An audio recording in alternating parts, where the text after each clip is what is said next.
চ্যানেলটা শুরু করেছিলাম 2016 শেষের দিকে। প্রথম মাসে আমার ইনকাম ছিল $22 মতো। তো অ্যাডসেন্স থেকে কি পরিমাণ আর্নিং হয়, এই 2020 সালে আমার টার্গেট $1000।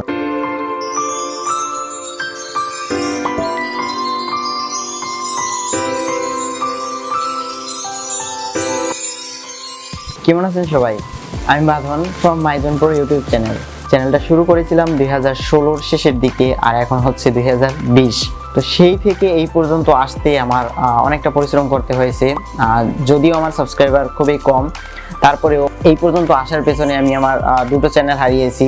যেমন আমার প্রথম চ্যানেল ছিল মাইজন, যেটা আমি খুলেছিলাম 2016 সালের নভেম্বর মাসে। তো যে চ্যানেলটা আমি হারিয়েছিলাম 2017-র ফেব্রুয়ারি কি মার্চের দিকে হারিয়েছিলাম কপিরাইট ইস্যুর কারণে। কারণ তখন অতটাও বুঝতাম না ইউটিউবের রুল সম্পর্কে, তেমন ভালো জানতাম না। তো কপিরাইট নিয়ে কাজ করতাম। কপিরাইট বলতে আমি নিজের ভিডিও ইউজ করতাম, বাট ওইখানে যে সফটওয়্যারের ক্র্যাক বা এই ধরনের কপিরাইট যে ইস্যু ছিল ওইগুলো আমি জানতাম না, যে কারণে আমার এই চ্যানেলটা ডিজেবল হয়ে যায়। তো তারপরে আমি আবার চ্যানেল খুলি, যেটার নাম দিয়েছিলাম myzonepro। তো এখন যে চ্যানেলটা দেখতেছেন, তো এই চ্যানেলটাকে আমি স্ট্রাইক খেয়েছি। স্ট্রাইক খাইনি এমন না, কপিরাইটের কারণে স্ট্রাইক খেয়েছি, দেন আবার সেটা রিমুভ হয়েছে, দেন মনিটাইজ নিয়ে যে ঝামেলা ছিল সেই ঝামেলা সলভ করেছি। যেমন আমি যখন ইউটিউব চ্যানেল খুলি তখন কিন্তু মনিটাইজ নিয়ে কোনো ঝামেলা ছিল না। ঝামেলা বলতে এই যে ধরনের রুল ছিল এগুলো ছিল না। জাস্ট অ্যাকাউন্ট খোলার সাথে সাথে, চ্যানেল খোলার সাথে সাথে আপনি মনিটাইজ অন করতে পারতেন। তো কোনো ভিডিও ছাড়াই কিন্তু মনিটাইজ অন হতো। তো আমার এই চ্যানেলটা কিন্তু শুরুর দিকে মনিটাইজ ছিল, আমার এই চ্যানেলটা না, আগের চ্যানেলটা।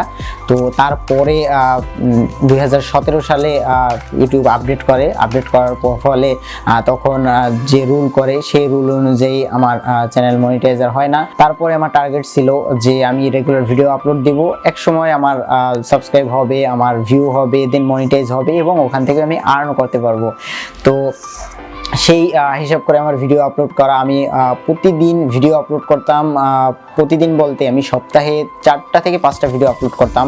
তো আমার তখনকার ভিডিওগুলো ছিল এমন যে এই যে আপনারা স্ক্রিন যেগুলো দেখতে পাচ্ছেন এই ভিডিওগুলো আমি মেক করতাম, বলতে এই লুকে আমি ভিডিও মেক করতাম। তো তখন আমার কোনো আর্নিং ছিল না, ইউটিউব বলতে আমার অনলাইন থেকে কোনো আর্নিং ছিল না। তো তখন আমার অবস্থা ছিল এরকম, আমি ভিডিও মেক করেছি বাসার ছাদে বসে, 4 তলার উপরে বসে ভিডিও মেক করেছি। কখনো বাইরে কাকের শব্দ, কখনো পাখির শব্দ, কখনো নিচে কারখানার শব্দ, বিভিন্ন সাউন্ড হতো। তো তারপরে ভাবলাম যে না, আমি রুমে ভিডিও মেক করব। তো রুমে ভিডিও মেক করা যে কতটা ঝামেলা সেটা যারা ভিডিও মেক করে তারাই বুঝবে। যদিও আমার আগের ভিডিওগুলো ছিল একদম লো কোয়ালিটির ভিডিও ছিল, তো তখন আমার বাজেট অত ছিল না। তো সিম্পল বাজেটের মধ্যে আমি ভিডিওগুলো মেক করতাম। তারপর থেকে আমি চিন্তা করলাম যে হ্যাঁ, আমার ইউটিউব থেকে বা অনলাইন থেকে যে আর্নিং হবে সেটা থেকে আমি আমার স্টুডিওটা সেট আপ করবো, আমি আমার ডেকোরেশন করব। তো সেই থেকে আমার যাত্রাটা শুরু। তারপরে 2017 সাল 2018 সালে আমি মনিটাইজ পাই। তো আমার 1 বছর লেগেছিল, প্রায় টানা আমি 1 বছর ভিডিও আপলোড করেছিলাম, তারপরে আমি মনিটাইজ পেয়েছি। এবং মনিটাইজ পাওয়ার আমি প্রথম মাসে আমার ইনকাম ছিল $22 মতো। তো তারপরের মাসে আমার ইনকাম ছিল 30-35 এরকমই। আমার পার ডে $1 বা $2, সর্বোচ্চ $2 থাকতো। তো তারপরে আমি যে ভুলটা করেছিলাম, আমি ডিটেলস দেখাবো, অ্যাডসেন্সের ডিটেলস দেখাবো। তারপর আমি বলে দিচ্ছি আমি যে ভুলটা করেছিলাম সেটা হচ্ছে আমি আমার অ্যাডসেন্স থেকে আমি আমার অ্যাডমোবে কানেক্ট করেছিলাম, আর অ্যাডমোব থেকে আমি অ্যাপ তৈরি করেছিলাম। অ্যাপ বলতে আমি আমার ডেভেলপারকে দিয়ে তৈরি করেছিলাম। এই অ্যাপগুলো ছিল না আপনার প্রফেশনাল। তো যে কারণে আমার ইনভ্যালিড ক্লিক অ্যাক্টিভিটির কারণে আমার অ্যাডসেন্সটা হারিয়ে যায়, আর সেই অ্যাডসেন্স যাওয়ার কারণে আমার ইউটিউব চ্যানেলটাও মনিটাইজ আমি হারিয়ে ফেলি। আমার ইউটিউব চ্যানেলে কোনো প্রবলেম নেই মনিটাইজ হারানোর পেছনে, বাট আমি অনেক অ্যাপ্লাই করি কিন্তু কোনোটাই কোনো কাজ হয় না। তারপরে আমি ভাবলাম যে না, ইউটিউবেই ছেড়ে দিব। তো এটা হচ্ছে 2018 সালের শেষের দিকে। তারপরে আমি ভিডিও আপলোড করি, প্রায় 6 মাসের মতো ভিডিও আপলোড করি। দেন তারপরে 2019 সালে শুরুর দিকে ফেব্রুয়ারি পর্যন্ত আমি ভিডিও আপলোড করেছিলাম, মেবি ফেব্রুয়ারি কি মার্চ পর্যন্ত। তারপরে আমি একদম ইউটিউবে ছেড়ে দিলাম, মানে টোটালি আমার কাজ বন্ধ ছিল, আমি একদম ডিমোটিভেট হয়ে পড়েছিলাম। তারপরে আমি ভাবলাম যে না, আমি একটা চ্যানেলের পিছনে এতটা সময় ব্যয় করার ফলে আমি মনিটাইজ হারিয়ে যদি আমি এখন পিছে ফিরে যাই, তাহলে আমার এই যে আগের কাজগুলো বা আগে যে আমি পরিশ্রমটা করেছি সেটা পুরোটাই বিফলে যাবে। তারপরে চিন্তা করলাম যে আমি এই চ্যানেলটাই রান করব, আমার মনিটাইজের দরকার নেই। এই ভিডিওটা বানানোর উদ্দেশ্য হচ্ছে মনিটাইজ ছাড়া যদি আর্নিং করা যায় তাহলে মনিটাইজের পিছনে যাওয়ার দরকার কি। এখন আপনি বলতে পারেন যে ভাই আপনার মনিটাইজ নেই, আপনি দেখাতে বলবেন এই। তো সব ইউটিউবারের বা সব ইউটিউব চ্যানেলের একটা লক্ষ্য থাকে যে আমার চ্যানেলটা মনিটাইজ হবে, আমি এখান থেকে আর্ন করতে পারবো।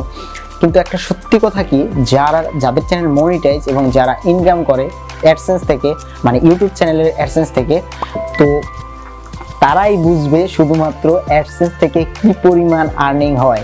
মানে আপনার ভিডিওতে যদি লাখ লাখ ভিউ হয়, সেখান থেকে আপনি ডেইলি $1-2 বেশি পাবেন না।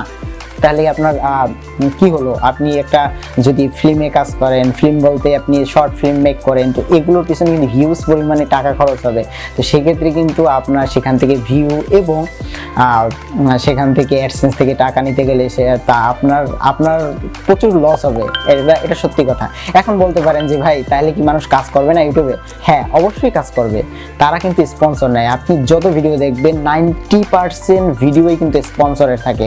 দেখবেন কোনো কোম্পানির অ্যাড, কোনো অ্যাপের অ্যাড থাকে ভিডিওতে, তারপরে বিভিন্ন ধরনের প্রমোশন থাকে। তো এগুলোর কারণেই কিন্তু এইসব চ্যানেলগুলো কিন্তু আপনার রানিংয়ে আছে, বলতে শুধুমাত্র তাদের লক্ষ্য কিন্তু অ্যাডসেন্স না।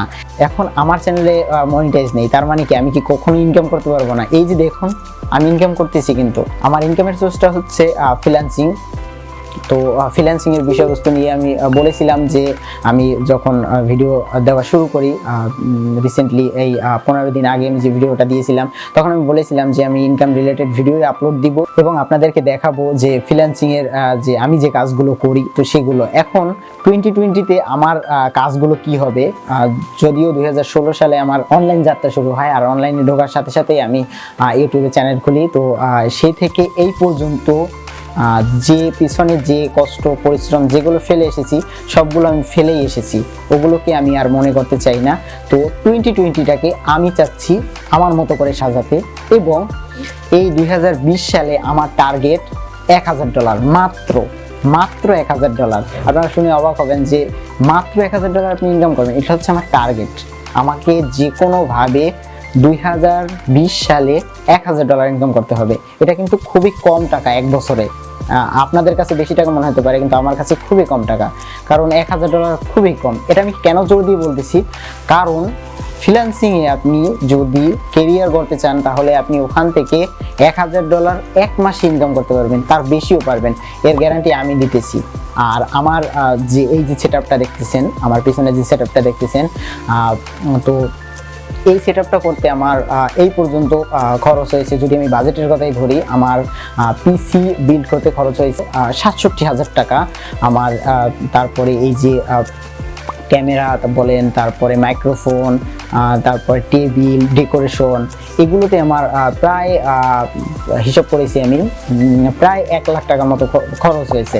একটা টাকাও আমি বাড়ি থেকে আনিনি, মানে আমার ফ্যামিলি দেয়নি। তো টোটাল টাকাটাই কিন্তু আমার ফ্রিল্যান্সিং এর। এই টাকাটা আমার ইনকাম করেছি আমি 6 মাস বেশি হবে, কারণ আমি যে ইউটিউব ছেড়ে দিয়েছিলাম ততক্ষণে আমি প্রায় 6 থেকে 8 মাস, হ্যাঁ 6 থেকে 8 মাস আমি ইউটিউবে কোনো ভিডিও আপলোড দিইনি। তো এই টাইমটাতে আমি আমার ফ্রিল্যান্সিং এর দিকে কাজে লাগিয়েছি। তো তখন থেকে এই পর্যন্ত যে ইনকামটা হয়েছে, তা থেকে কিন্তু আমি আমার সেটআপটা করেছি। তো আশা করি আগামী ভিডিওগুলো আপনারা যদি দেখেন, অবশ্যই আমি যে টাকা ইনকাম করি সেই পরিমাণ টাকায় কিন্তু আপনি ইনকাম করতে পারবেন। আমি বলতেছি না যে আমার টার্গেট $1000, তার মানে আমি গ্যারান্টি দিতেছি না এটা যে আপনাদেরও কিন্তু আমি $1000 ইনকাম করে দেখাবো। তবে আমি যে ভিডিওগুলো আপলোড করব, অবশ্যই আর্নিং রিলেটেড যে ভিডিওগুলো আপলোড করব, সেই ভিডিওগুলো দেখে আপনি যদি কাজ করেন, বলতে আপনি আমাকে ফলো করবেন না, আপনি সবাইকে ফলো করবেন। যদি আমার ভিডিওগুলো দেখেন, তাহলে আমি মনে করি যে একটা ধারণা পাবেন, এবং আপনার টার্গেট যদি হয় এই বছরে $500 হয়, যদি আমি গ্যারান্টি দিয়ে বলতেছি, আপনি নিজেই বলতে পারবেন যে আমার থেকে আপনি বেশি ইনকাম করে দেখাবেন। হ্যাঁ, অবশ্যই এটা সম্ভব। ইনকামে কিন্তু অনেক মাধ্যম আছে, যেমন কষ্ট করে, কষ্ট না করে। এই ব্যাপারটা শুনতে একটু কেমন লাগে, তাই না? যে কষ্ট করে ইনকাম, আবার কষ্ট না করে ইনকাম, এটা কি হয় নাকি? ইনকাম কি কষ্ট ছাড়া হয় নাকি? এটা যদি আপনি আমাকে বলেন, তাহলে আমি বলতে পারি যে, আমি সাপোজ একটা উদাহরণ দিই, সেটা হচ্ছে দুটো ইউটিউব চ্যানেলের কথা বলি। একটা ইউটিউব চ্যানেলে আমি মনিটাইজ থেকে আর্নিং একটু কথা বলি, মানে ভিউ দিক থেকে। যদি ভিউ বেশি হয় তাহলে তো আর্নিং বেশি হবে। এখন কষ্ট করে আর কষ্ট না করে, এই দুটোর মধ্যে পার্থক্য কি? সাপোজ আপনি অ্যানিমেশন মেক করেন, আপনার একটা অ্যানিমেশন মেক করে, যারা অ্যানিমেশন মেক করে তারা কিন্তু বুঝবে যে একটা অ্যানিমেশন তৈরি করতে তার 15 দিন, 1 সপ্তাহ, 1 মাসও লেগে যায় কিন্তু। তো একটা অ্যানিমেশন কার্টুন বা এই ধরনের অ্যানিমেশন যাই হোক আপনি তৈরি করে আপনার ইউটিউব চ্যানেলে আপলোড করে আপনার টার্গেট, এখান থেকে আপনি অ্যাডসেন্স থেকে ইনকাম করবেন। তো আপনি যখন ভিডিও আপলোড করবেন আপনার ওই চ্যানেল র্যাঙ্ক করতে মিনিমাম 1 বছর থেকে 2 বছর সময় লাগবে। তো এই 2 বছরে আপনি যে পরিমাণ কষ্ট করবেন একটু ভাবুন। তারপরে ওই যে অ্যানিমেশন ভিডিওগুলোর ভিউ কিন্তু আপনার 1 মিলিয়ন 2 মিলিয়নের বেশি হবে না, হয়তো আপনার অনেক সময় লাগবে, হবে। অ্যানিমেশন ভিডিও কি ভিউ হয় না? হয়। তাদের পিছনে কিন্তু অনেক ব্যাকআপ রয়েছে, 5 বছর 10 বছর এক্সপিরিয়েন্স রয়েছে। তো আপনি যদি 2 বছর পরিশ্রম করে একটা অ্যানিমেশন চ্যানেল গ্রো করিয়ে সেখান থেকে অ্যাডসেন্স থেকে ইনকাম করতে চান, আরেকটা চ্যানেল যদি আমি ধরেন ভাইরাল চ্যানেল, কিরকম? এই যে ধরেন সাময়িক সময়ের কিছু কথাবার্তা বলে কিছু ভাইরাল জিনিস দেখিয়ে সে কিন্তু already viral, 10 million 15 million view হয়ে যাচ্ছে। তো দেখুন, সে কিন্তু কষ্ট না করে, একটা মানুষ ভাইরাল হইতে কিন্তু আপনার সময় লাগে না, ভাইরাল জিনিস নিয়ে কাজ করতে কিন্তু সময় লাগে না, বাট অ্যানিমেশন বা এই ধরনের হার্ড কাজগুলো করতে কিন্তু অনেক সময় লাগে। তো দেখুন, আপনি কষ্ট করে ইনকাম করতেছেন আর ওই মানুষটা ভাইরাল হয়ে ইনকাম করতেছে। অ্যাডসেন্সের কথা বলতেছি, অন্যান্য ব্যাপার আলাদা, তার প্রফেশন আপনার প্রফেশন এক না, আপনার কষ্টটা থাকবে, কষ্ট কোনোদিন বিফলে যায় না। কিন্তু আপনি যদি আমি ইউটিউব অ্যাডসেন্স থেকে কথা বলি, যে অ্যাডসেন্স থেকে ইনকাম, তাহলে সে কিন্তু ইনকাম করতেছে আপনার থেকেও বেশি। তো আমি যেটা বোঝাতে চাচ্ছি সেটা হচ্ছে ফ্রিল্যান্সিং এ অনেক কঠিন কাজ আছে, আবার অনেক সহজ কাজও আছে। তো কঠিন কাজগুলোর মধ্যে যে কাজগুলো ধরতে পারেন আপনি নিজে কিছু মেক করা, সোজা কথা, কোনো আমি গ্রাফিক্স ডিজাইন বা ভিডিও অ্যানিমেশন এগুলো কিছু কথা বলতেছি না। তো নিজে কিছু করে সেখান থেকে আপনার ইনকাম করা, সেগুলো কিন্তু অনেকটা কঠিন ব্যাপার। তো এই পর্যায়ে যাইতে হলে আপনার অনেক এক্সপিরিয়েন্স লাগবে, আপনার অনেক সময় লাগবে।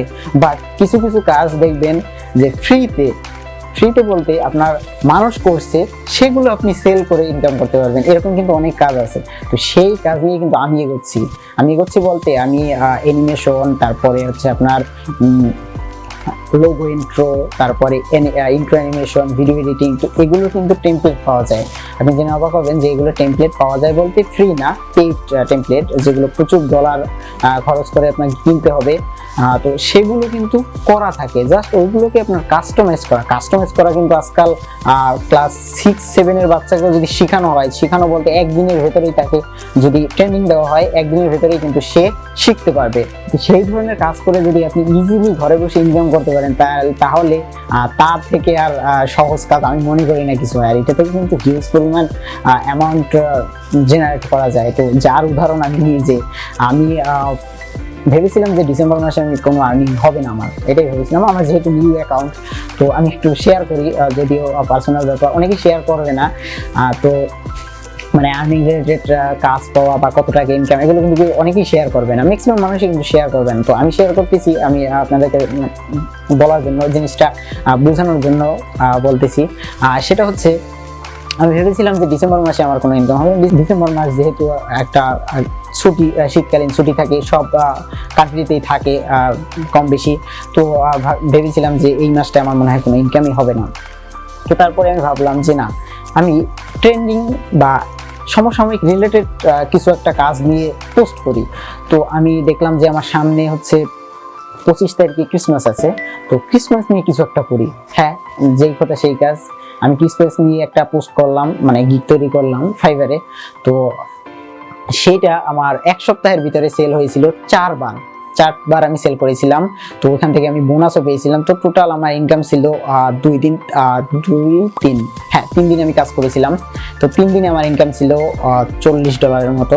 তো দেখুন, এগুলো কিন্তু আমি কাজ করেছি কি, আমি শুধুমাত্র টেমপ্লেটগুলোতে কাস্টমাইজ করেছি। তারা আমাকে কিছু ফটো দিয়েছিল, সেই ফটোগুলো জাস্ট বসিয়ে দিয়েছি, আমার কোনো কাজ নেই এখানে। আর রেন্ডার করতে যতটুকু সময় লাগে, মানে ফাইলটা এক্সপোর্ট করতে যতটুকু সময় লাগে, এতটুকুই কাজ। তো আপনার যদি একটা পাওয়ারফুল পিসি থাকে আর আপনি যদি আমার ভিডিওগুলো ফলো করেন, আমি নেক্সটে সেই ভিডিওগুলোই আপলোড করব, যে আমি যে কাজগুলো করি বা আমি যে টেমপ্লেট নিয়ে কাজ করি, সেগুলো আমি অবশ্যই আপনাদেরকে দিব।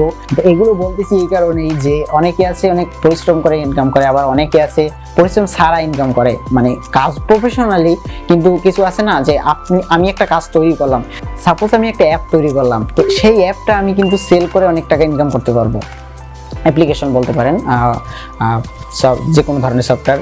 তো সেই সফটওয়্যারটার সোর্স ফাইলটা যদি আমি আবার আরেকজনের কাছে বিক্রি করি, সে যদি আবার সেটা থেকে কাস্টমাইজ করে, ধরুন অ্যাপটা ছিল গ্রিন কালারের টেমপ্লেটটা, আমি সেটাকে কাস্টমাইজ করে রেড কালার করলাম, সেটার ভিতরে কিছু টেক্সট পরিবর্তন করে আমি নতুন করে আবার আরেকটা ক্যাটাগরির অ্যাপ তৈরি করে সেটাকে আমি বাজারে সেল করলাম। তো দেখুন, সে কোডিং করলো, অ্যাপটা মেক করলো 2 মাস বসে বা 1 মাস বসে, আমি সেটাকে কাস্টমাইজ করে কিন্তু আমি 3 দিনের মধ্যে সেল দিতে পারবো। তো এরকমই কিন্তু ভিডিও প্ল্যাটফর্মে আছে বলেন, অ্যাপ ডেভেলপে বলেন, গ্রাফিক্সে বলেন, যেমন পিএসডি ফাইল, ফটোশপের পিএসডি ফাইল, আপনি অনেক কষ্ট করে একটা লোগো ডিজাইন করলেন, সেই লোগোটার পিএসডি ফাইল যদি আপনি কাউকে সেল করেন, সে কিন্তু সেটাকে শুধুমাত্র কালারের কিছু চেঞ্জ করে বা সেখানে কিছু কাস্টমাইজ করে সেগুলো কিন্তু আবার সে সেল করতে পারলো। তো তার কিন্তু কোনো কষ্টই হলো না। তো এখন আমি সেই টেমপ্লেটগুলো নিয়েই কথা বলতেছি। তো ভিডিওটা অনেক লং হবে, জাস্ট 2020 সালের একটা ধারণা দিলাম যে আমি যে কাজগুলো করব এবং আমার টার্গেটগুলো, তো সেগুলোই আপনাদের কাছে শেয়ার করলাম। তো ভিডিওটা আমি বেশি বড় বানাবো না, এমনিতেই অনেক বড় হয়ে গেছে। যারা শুরু থেকে এই পর্যন্ত ধৈর্য ধরে দেখছেন তাদেরকে অসংখ্য ধন্যবাদ। আর 2020 সালের নতুন বছরের শুভেচ্ছা। সাথে থাকুন, দেখা হবে পরবর্তী ভিডিওতে। Thank you.